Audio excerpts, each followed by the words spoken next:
Esto es La Dosis Diaria, la dosis precisa de información con Manuel Yáñez. Empezamos.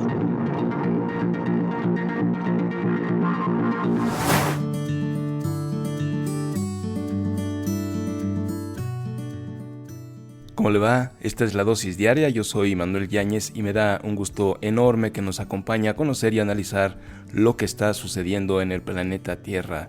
Comente en X, antes Twitter, o en Facebook, estamos como La Dosis Diaria X, o en LinkedIn, búsqueme a mí como Manuel Yáñez. Ya sabe que puede escucharnos cuando usted así lo decida, cuando tenga un tiempo disponible a través de Spotify, Apple Podcast, Amazon Music, en Google Podcast, ahí donde usted escuche su podcast favorito, ahí va a encontrar a La Dosis Diaria con Manuel Yáñez. Denos un like, suscríbase para que no se pierda de su dosis diaria de información. ¿Qué le parece si arrancamos con las notas más relevantes que usted verá, leerá o escuchará en los principales medios informativos? Empezamos. Había partido desde la India, iba rumbo a Turquía, un navío carguero llamado Galaxy Leader, propiedad de una empresa británica, operado por una naviera japonesa, Nippon Yusen, y durante este viaje fue interceptado por piratas hutíes de origen islámico y se lo llevaron a un puerto desconocido. La empresa japonesa que opera este barco carguero que llevaba vehículos de la India hacia Turquía acaba de confirmar que a bordo iban 25 marineros de origen búlgaro, ucraniano, filipino, mexicano y rumano. La Cancillería mexicana, la Secretaría de Relaciones Exteriores, acaba de confirmar que efectivamente hay 2 tripulantes mexicanos a bordo de el Nippon Yusen. Los rebeldes hutíes aseguran que esto se debe a la agresión de Israel a la Franja de Gaza y dicen que continuarán con las operaciones contra el enemigo israelí hasta que cese la agresión y los crímenes atroces que se están dando en esa zona del Medio Oriente. El navío incautado era propiedad parcial del magnate israelí Rami Unger y esto es lo que ha detonado la operación, a pesar de que el barco es propiedad británica, operado por Japón y con tripulantes de varios países que nada tienen que ver con Israel. Uno de los dueños de este navío es un magnate israelí llamado Rami Unger y dicen estos piratas hutíes que van a seguir haciendo estas operaciones hasta que no cese el fuego en la Franja de Gaza. Imagine a usted la irresponsabilidad de estos piratas hutíes y también la falta de visión. Están inmiscuyendo a el gobierno británico, al gobierno japonés, a México, a Hungría, a Bulgaria, a Ucrania, a Filipinas, porque de ahí son los tripulantes de esta embarcación. Esos son los propietarios de la embarcación y falta ver de quién era propiedad la carga, que estaba compuesta por autos. Viajaba de la India, iba hacia Turquía, era propiedad británica, operado por japoneses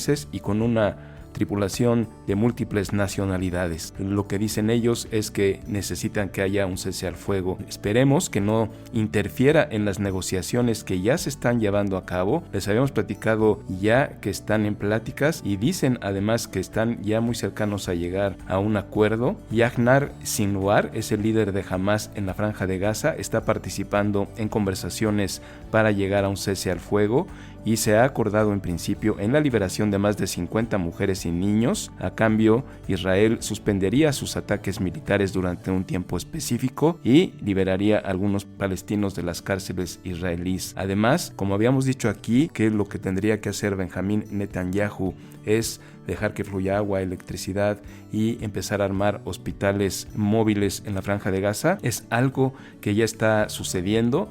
Varios camiones cargados con ayuda humanitaria, 50,000 litros de combustible y equipos para instalar un hospital de campaña entraron a la Franja de Gaza a través del cruce de Rafah, que conecta el enclave palestino con Egipto. Fuentes del cruce informaron que 2 camiones cisterna cargados con 50,000 litros de combustible ya pasaron. Según la ONU, se requiere de al menos 160,000 litros diarios para cubrir las necesidades básicas de los 2.2 millones de habitantes en Gaza, que se encuentran al borde de una catástrofe humanitaria. De acuerdo con la información, este nuevo ingreso. Asciende a 9 los camiones cisterna que han estado entrando a la Franja de Gaza a través del cruce de Rafah desde que Israel permitió el acceso de combustible, que habíamos dicho que la ONU se lo había pedido porque ya no podían operar los hospitales. Ya dejó entrar a los vehículos cisterna. Ya llegaron a Egipto. También le platicábamos ayer que había bebés recién nacidos en el hospital Al-Shifa. Ya están en Egipto. Ya recibió a 28 de los 31 bebés que salieron de este hospital. Ya están siendo tratados ahí. Ya están llegando a un acuerdo. Y ahora con este secuestro de esta embarcación británica operada por japoneses con tripulación multinacional, pues está siendo secuestrada en el Mar Rojo por estos piratas hutíes, que esperemos que no entorpezcan todas estas negociaciones a las que se está llegando y que cada vez se acercan más al cese al fuego. Seguiremos informando a ver qué pasa con estos 28 tripulantes de la embarcación, entre los que hay 2 mexicanos.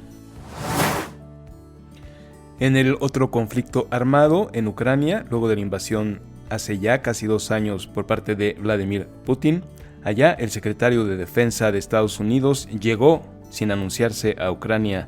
Lloyd Austin hizo una visita no anunciada a Kiev en un esfuerzo de alto nivel de mantener el flujo de dinero y armas a Ucrania, a pesar de que los recursos estadounidenses e internacionales se ven puestos a prueba por nuevos riesgos globales planteados por el conflicto entre Israel y Hamás. Austin viajó a Kiev en tren desde Polonia, tenía previsto reunirse con altos mandos ucranianos y reiterar las urgentes necesidades militares de ese país antes de otro duro invierno y de combates. Es el segundo viaje de Austin a Kiev, aunque se produce bajo circunstancias muy diferentes. Dice Austin que está ahí para transmitir un mensaje importante. Estados Unidos seguirá apoyando a Ucrania en su lucha por la libertad contra la agresión rusa, tanto ahora como en el futuro. Eso fue a dar una palmada en la espalda, darle tranquilidad al pueblo ucraniano, diciendo que la comunidad internacional y Estados Unidos seguirán apoyando ante la llegada del invierno a Ucrania hasta llegar al final y poder quedarse libres de la invasión rusa. Y de este lado del planeta Tierra, el presidente Joe Biden cumplió años este 20 de noviembre, cumplió 81 años de edad, y esto ya sabe que están prendidas las alarmas porque se quiere reelegir, y si así fuese, terminaría su segundo periodo con una edad de 86 años. La gente dice que sus habilidades cognitivas ya no están al 100% y que sería un presidente pues con una discapacidad debido a su alta edad. Él lo niega, él aún sigue dando entrevistas, sigue viajando, sigue moviéndose, quiere dar tranquilidad a los votantes. Ha hecho un gran trabajo en la economía de los Estados Unidos, sin embargo el mensaje no ha llegado hacia los votantes y están más preocupados por la edad, aunque le voy a platicar. Donald Trump, quien sería el candidato republicano, tiene 77 años, tampoco es un muchacho, la diferencia de edad son solo 3 años. El tema es que fue cumpleaños de Joe Biden, van a celebrar, se va a juntar con que este jueves es el Día de Acción de Gracias allá en Estados Unidos y seguramente van a prolongar el festejo de cumpleaños de Joe Biden, 81 años. Señor Biden, feliz cumpleaños. Mientras Joe Biden celebraba su cumpleaños, en México se conmemora el 113 aniversario de la Revolución Mexicana. Estuvo al frente del desfile que siempre se lleva a cabo en esta fecha conmemorativa el presidente López Obrador. Se dedicó a hacer una apología del ejército mexicano, de la Secretaría de Marina, y aprovechó el momento para decir que ya van a arrancar los trenes particulares. Dice que la revolución se hizo en ferrocarril y a caballo y escogió ese día para publicar un decreto en el Diario Oficial de la Federación, donde van a regresar al servicio de los trenes de pasajeros y se van a utilizar los 17.484 kilómetros de vía e instalaciones que fueron concesionadas para un servicio de carga, ahora se van a usar para el servicio de trenes de pasajeros. Anunció el presidente López Obrador que la primera etapa abrirán rutas México-Veracruz-Coatzacoalcos, habrá un tren interurbano AIFA-Pachuca, México-Querétaro, León-Aguascalientes, Manzanillo-Guadalajara-Irapuato, México-San Luis Potosí, Monterrey-Nuevo Laredo, México-Querétaro-Guadalajara. Anunció todas estas rutas que van a abrirse. Se va a volver a intentar impulsar al servicio ferroviario en México para el transporte público. Dice que serán viajes más baratos, muy cómodos, para que la gente pueda viajar por el territorio nacional. Yo pienso que la vida del ferrocarril tendría que, para poder competir con servicios de este nivel en otros países, tendríamos que tener vías distintas, trenes de alta velocidad, y eso requeriría una inversión más fuerte. Se pretende utilizar las vías que se tienen y pues no sé con qué trenes por lo pronto. Además, se prevé que sea el Ejército y la Marina quienes administren este nuevo servicio ferroviario. Así pues, así fue la celebración del 113 aniversario de la Revolución Mexicana. Como hemos estado platicando ya el arranque, por fin arrancaron las precampañas. Estamos platicando con Jaime García, el hombre más informado de la política mexicana en el planeta Tierra. ¿Cómo estás, Jaime? Manuel, buenos días. Buen día a quienes nos escuchan. ¿Todo bien? Ya tenemos precampañas y precandidatos, ahora sí de manera oficial. Y nuevas grietas en las uniones de los partidos, pero bueno, vamos a platicar, vámonos por partes. Arrancaron las campañas. Arrancaron las campañas, cada cual con sus respectivos mensajes y sus respectivas visiones, pues no sé si necesariamente del país, pero sí de la coyuntura. En el caso de la precandidata de la oposición, estuvo en Guerrero, fue a Coyuca, tuvo ahí como una suerte de performance con una vela, esto en el marco de las consecuencias por el impacto del huracán Otis en esa zona. Tuvo ahí algunas resistencias por parte de algunos pobladores, en fin, tuvo también hay que nombrarlo en esta como necesidad, como búsqueda de la oposición en este país de tener alguna victoria de referencia. Como sabemos, el domingo pasado el candidato libertario Javier Milei ganó en Argentina, es decir, fue derrotada la expresión kirchnerista, peronista, progresista y todo lo que se le pueda endilgar, fue derrotada por alguien con un discurso más allá de antisistema, pues en esta suerte de estridencia muy al estilo Donald Trump o al estilo Jair Bolsonaro, incluso con algunos puntos más altos. Y bueno, ¿por qué vale la pena mencionarlo? Porque Xóchitl Gálvez, insisto, en esta necesidad de plegarse a alguna suerte de victoria, aunque sea parcial, pues dijo que le daba mucho gusto que hubiera ganado y que los argentinos hubieran dado como una suerte de elección democrática, algo así. Ya después, pues como que le pasaron o le hicieron quedar un poquito más claro cuáles eran las posturas de Javier Milei y señaló que no compartía, pero que pues, el triunfo había sido democrático. Entonces, bueno, así comenzó en el caso de Xóchitl Gálvez. Tiene un spot por ahí, un spot biográfico, donde comenzó esta famosa figura del vender las gelatinas en el pueblo y demás. Aparece ahí, cómo llegó a la UNAM, cómo llegó a Iztapalapa. Vaya, como si en este país la condición de pobreza fuera una suerte de desafío que vale la pena relatar porque ahora eres rico. Y está instalada ahí, ¿no? Pasó, el spot relata un poco pues cómo es el camino al que se sube, en fin, eso le ocurrió a Xóchitl Gálvez en el arranque. Claudia Sheinbaum no mueve lo que funciona, igual sacó por ahí un spot, hoy por la mañana sacó otro, ya lo subió a la red social Twitter. En ambos casos, pues evidentemente apelará a la continuidad, a cómo se han conquistado determinadas demandas sociales, han sido satisfechas, y dice algo que es fundamental en el primer spot, y dice: no nos queremos reconciliar con la corrupción. Entonces, un poco contrastando con este discurso que en algún momento llegó a querer enarborar la oposición de es momento de reconciliarnos con todos, es momento de poner paz en el país, pues parece que no. Y en el caso del morenismo, por lo menos en este primer spot de pre-campaña, Claudia Sheinbaum lo frasea diciendo, insisto, no nos vamos a reconciliar con la corrupción. Y el último en situarse como precandidato fue Samuel García. Durante el fin de semana designó a su coordinador de campaña, o a quien fungirá como coordinador de campaña de manera oficial, el diputado Jorge Álvarez Maínez. También tuvo ahí un mitin en Nuevo León.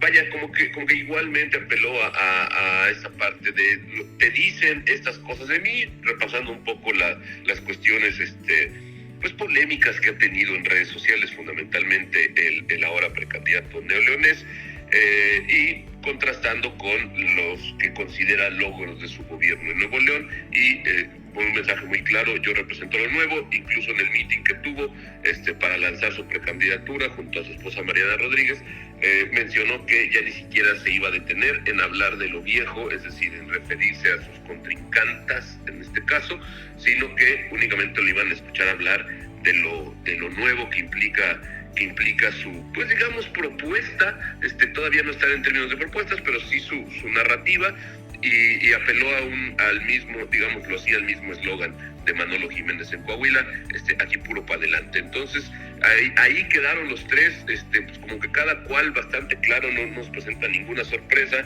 En el caso de Claudia Sheinbaum, pues es lógico, si vas ganando no le muevas, y en el caso de los otros dos aspirantes, pues parece que hoy comienzan a disputar ese famoso segundo lugar del cual siempre se habla en contiendas asimétricas. Está muy clara, la unidad se sigue dando con estas candidaturas a las presidencias. Después de la Tolvanera, como hemos platicado, pues donde duele más es esta candidatura, por ejemplo, en Guanajuato. Los morenistas de Guanajuato están muy molestos. Aquí en la Ciudad de México, Adrián Rubalcaba ya se salió del PRI y quiere apoyar ahora a Ernestina Godoy como venganza, dice. Entonces vamos a ver este desquebrajamiento de las unidades, estas grietas que se empiezan a abrir en los partidos. Ya hemos platicado aquí tú y yo siempre, Jaime, que quienes querían, aspiraban a puestos y no los obtienen, pues empiezan a buscar a ver a dónde los cachan. Sí, y digamos que deciden emprender una ruta, usted diría que propia. Es muy fácil encontrar, no sé si la palabra sea acomodo, pero es muy fácil, digamos, seguir buscando un puesto de elección popular sin importar el color del partido y demás. Y hay estados donde efectivamente, ¿no? Salvo los morenistas que a veces sí se han preocupado por mediáticamente tener cierta unidad en el evento de Veracruz, creo que fue el fin de semana. Claudia Sheinbaum sienta a Manuel Huerta, Ladrón de Guevara, y a Rocío Nale. ¿Y por qué vale la pena mencionar esto? Pues porque Manuel ganó la mayoría de las preguntas de la encuesta en Veracruz y fue, digamos, como uno de los personajes que más llamó la atención en la previa morenista, porque como delegado de los programas del bienestar, pues demostró que a veces el territorio sí funciona y que el territorio sí funciona para volverte a alguien que la gente reconozca. Bueno, entonces vaya, ya no pasó que esa candidatura fuera reconocida. Parecía que, y lo decíamos aquí también, Rocío Nale había sido designada candidata por Andrés Manuel en una mañanera, pero en el caso de los otros partidos, llama la atención el caso de Morelos con la senadora Lucy Mesa, quien pues abandona Morena. Designaron a Margarita González como la precandidata, o la coordinadora, como le llama Morena en el estado de Morelos, y Lucy Mesa decide pasar al PAN, al PRI, al PRD, pero con una, pues, digamos así, particularidad, y es que ella se sitúa contra Cuauhtémoc Blanco, ¿no? Se sitúa contra el todavía gobernador del estado de Morelos, para argumentar la salida hacia otras instituciones políticas. ¿Qué vamos a ver o qué es lo que va a ocurrir con estos personajes que de pronto se pasan fundamentalmente en el caso de Morena hacia las otras expresiones hoy opositoras, pues que van a hablar mucho del movimiento, de las personas, pero no de los partidos, porque los partidos tienen un amplio desprestigio entre la población, y lo tienen porque pues hoy la mayor identidad de partido la sigue teniendo el partido del presidente. Hoy el Universal publica una encuesta, digamos, de arranque, donde pues sitúa a Morena con algo así como 50% de las preferencias electorales en la Ciudad de México, y muy por debajo al candidato panista y a la expresión de partido del PAN. Entonces, eso es lo que vamos a ver cuando se cambien de un lugar a otro. Ya no serán morenistas, pero tampoco serán priistas o panistas, únicamente serán, entre comillas, ciudadanos en búsqueda de, y ya veremos N cantidad de adjetivos, la verdadera transformación, que por fin se acabe la corrupción, o los verdaderos protagonistas de la transformación del país. En fin, vamos a ver mucho de yo me cambié, pero porque soy el verdadero, ¿me explico? No sé si soy claro. O sea, yo me cambié, pero porque en Morena nos traicionaron y se impusieron algunos cuantos. Entonces, en la Ciudad de México falta ver quiénes son los otros desencantados cuando se vayan decantando tanto las alcaldías como las diputaciones locales. Y de entrada, pues diría que en la Ciudad de México hay que ver quiénes son los que se animaron a apoyar en algún momento determinado a Omar García Harfuch, y ahora pues tienen que volver a decir que Clara Brugada en realidad siempre fue su primera apuesta, y que bueno, pues ya se dieron cuenta que el movimiento tenía que prevalecer. Recapacitaron y regresarán con la cola entre las patas, o pues yo no creo que se salgan a buscar refugio en otro lado, más bien regresarán al redil, como decimos. Y la otra lucha, la importante también es el Congreso. No se ponen de acuerdo en el Frente Amplio, que ya también cambió de nombre, ahorita platicamos de eso, pero no se ponen de acuerdo y es importante mantener mayoría en el Congreso porque pues de ganar Morena como se prevé en la presidencia y además quedarse con la mayoría en el Congreso, pues ya no habría equilibrio de poder. Claro, y que sería una suerte de como el ciclo que se tendría que cumplir en un país que hace 6 años, 5 años y medio, optó por tener un gobierno, pues vamos a frasearlo así, de una inspiración que jamás se había posicionado de la máxima magistratura.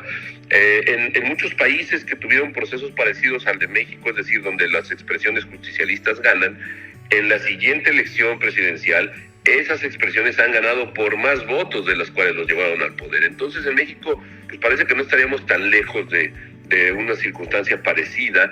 Falta observar cuáles son los acomodos para los distintos personajes que van a querer llegar al Congreso. Si se convierte, y esto pues nos permitiría ejemplificar cuál ha sido la ruta de la oposición en el país. ¿Tú te acuerdas con este envión de la Marcha Rosa y de cuando salieron a defender al INE y de que querían más democracia? Pues ya se hablaba de que estaba muy pareja la contienda presidencial y de que entonces pues por fin la ciudadanía había despertado y que ahora tenían mayor conciencia para luchar por defenderse del autoritarismo, esto fraseado por ellos mismos. Y a lo que me refiero con la ruta es que hoy pues ni siquiera está conformada el bloque opositor desde una propuesta de país. A ver, ayer ya se pusieron de acuerdo y nombraron a la coalición, tiene un nombre ahí peculiar, de involucrar al corazón en esta toma de decisiones políticas. Pero bueno, más allá de ello, hoy la oposición está, te diría, buscando cómo puede existir. Y ya pasaron de disputar la presidencia a ponerse de acuerdo para ir en bloque, a desmembrarse en los estados, a tener una coalición nada más en la presidencia y en el Congreso. Y entonces, pues la coalición opositora, vaya, de entrada creo que te diría que el nombre dice poco, ¿no? Coalición Fuerza y Corazón por México, pero más allá de lo que pueda decir el nombre y de si es un eslogan o si no es un eslogan, están situados, me parece, en el terreno del improviso. ¿Por qué del improviso? Porque si tú no vas cohesionado en los estados, hay muy pocos lugares del país que se vote de manera cruzada. ¿Qué quiere decir esto? Pues que tú le digas a alguien, tú imagínate que le vas a decir a alguien en Sabinas, Coahuila, o que le vas a decir a alguien en Alto Lucero, Veracruz, o en Coatlán, Oaxaca: oye, mira, tú vas a votar para presidenta por Xochitl. Aquí en lo local no nos pusimos de acuerdo. Tu presidente municipal tienes que votar solo por el PRD. Para tu candidato a diputado local tienes que votar solo por el PAN, porque tampoco nos pusimos de acuerdo. Y para tu diputado federal tienes que votar por esta coalición que se llama Fuerza y Corazón por México. Eso, Manuel, es ininteligible. Hay muy pocos lugares donde pasa eso. El único lugar donde ha ocurrido voto cruzado, digamos, de manera sistemática en el país, pero no a ese nivel de precisión, es quizá en el sureste, es quizá en Yucatán. Pero Yucatán es otra historia. A lo que me refiero es que cuando no hay cohesión, tú imagínate que le vas a ir a dar 3 instrucciones distintas a un votante promedio. No va a ocurrir. No va a ocurrir, y sí están en el riesgo. Por eso te decía que están en ruta de ver si existen o no. Porque sí están en el riesgo de que las personas o voten mal, o los dejen de escuchar, o ni siquiera quieran ir con ellos. Entonces, la coalición conformada así, con alfileres y con cachitos, y con algunos estados donde no se pusieron de acuerdo, y con algunos lugares donde sí están en riesgo fuerte de ruptura. Pongo el ejemplo, ¿no? En Yucatán, el PRD dice que no está convencido de ir con el PAN a nivel estatal, y a veces esa cuestión, pues, más allá de que es válido, ¿no? La negociación política, pues sí deja mucho que desear de las dirigencias nacionales. Las dirigencias nacionales no, por lo menos en el caso del PRI y del PRD, no tienen te diría, la contundencia ni la unanimidad para poder bajar una instrucción tan sencilla como ir en coalición. Entonces, pues conforme pase el tiempo iremos viendo cómo se van acomodando los porcentajes de intención de voto para cada una de las coaliciones, y veremos que seguramente en el caso de MC, pues tendrá una fuerza bastante menor en términos de los estados, pero sí un incremento en términos de la intención de voto presidencial. Digamos que la elección de MC hay que leerla desde dos carriles diferentes. Uno, lo que pueda conseguir Samuel en el caso publicitario, y otra, lo que pueda conseguir el partido, que pues en muchos estados, hay que decirlo así, no tiene vida orgánica. Sí, no existe. Llegar a la casilla de votación es como llegar a una barra de ensaladas y a ver, decídele qué le vas a poner a tu platito. Está muy, muy complicado, Jaime, y se va a complicar un poquito más en esas zonas donde no se ponen de acuerdo, donde hay como más movimiento a nivel de tierra y pues no se ve muy claro, se van a hacer muchas bolas los votantes y pues eso beneficia al partido en el poder, por supuesto. Y Fuerza y Corazón más bien parece nombre de grupo musical y yo creo que nada va a ayudar tampoco a esta cohesión que no es real, ¿no? Esta Fuerza y Corazón, pues cada quien con su fuerza para su lado. Sí, son aspectos ahí medio hasta metafísicos, pero esto que mencionas por un lado vas a tener mucha confusión y por el otro lado el mensaje va a ser muy claro: vota por Morena, ¿no? Y ya pues los demás, PT y Verde y los demás, pues a ver qué hacen, pero digamos que en el caso de Morena la instrucción es muy clara: vota Morena, no hay más, ¿no? En todo. Me acuerdo mucho que a veces en las capacitaciones así se hace. No le expliques mucho a las personas, solo tienen que votar y ahora todo por Morena, tan tan. Sí, te haces bolas, te decía yo, símil de la barra de ensaladas, mejor le pones lo que conoces, ¿no? O sea, hay quil y otras semillas y cosas que no conoces, le echas mejor tu lechuguita y te vas a pagar. Entonces, pues por ahí va a estar la confusión. La presidencia pues se ve más clara, vamos a ver qué tanto ruido y qué tanto puede ganar Movimiento Ciudadano con Samuel García, porque realmente, como tú dices, fuera de Guadalajara y Nuevo León no tiene tanta presencia ni conocimiento. Vamos a ver si le alcanzan las redes sociales para crecer a Samuel García, que por donde yo lo veo, lo que va a hacer es quitarle votos al Frente Amplio, a Fuerza y Corazón, y pues eso también beneficia a Morena. Yo veo muy difícil que le vayan a arrebatar la presidencia a Morena en el 2 de junio. Vamos a ver qué ocurre, Manuel. Vamos a tener tema. Apenas empieza, apenas estamos en precampañas y vamos a tener mucho tema. Gracias, Jaime. Gracias a ti, que tenga un buen día, que haya suerte. Saludos. Saludos, Jaime García 16, sígalo en X Twitter y sigamos haciendo de estos temas tema de conversación. Y en el sacrificio cotidiano que hago yo para que usted no tenga que hacerlo, estoy viendo la mañanera. Dice el presidente que ya para el 30 de diciembre va a inaugurar en Huehuetoca, allá por el AIFA, su súper grandísima farmacia, que ya está casi todo listo. Y lo que a mí me llama la atención es que ha dedicado mucho tiempo a atacar al INAI. Ya sabe que no le parece para nada que exista un instituto de transparencia al señor López Obrador y empieza a arremeter contra el INAI. Ya mandó su terna para el Poder Judicial para desbaratarlo, ahora va a dedicarse a atacar al INAI hasta el cansancio y hasta no cumplir su objetivo de deshacer todos los institutos autónomos que existen en México y que nos ha costado años construir. No va a parar López Obrador. Y en el tema del triunfo de la extrema derecha en Argentina, dice que pues respeta mucho la decisión democrática del pueblo argentino, pero que se metieron un autogol. Dice que no les va a beneficiar y que pues van a pagar las consecuencias de votar por la derecha.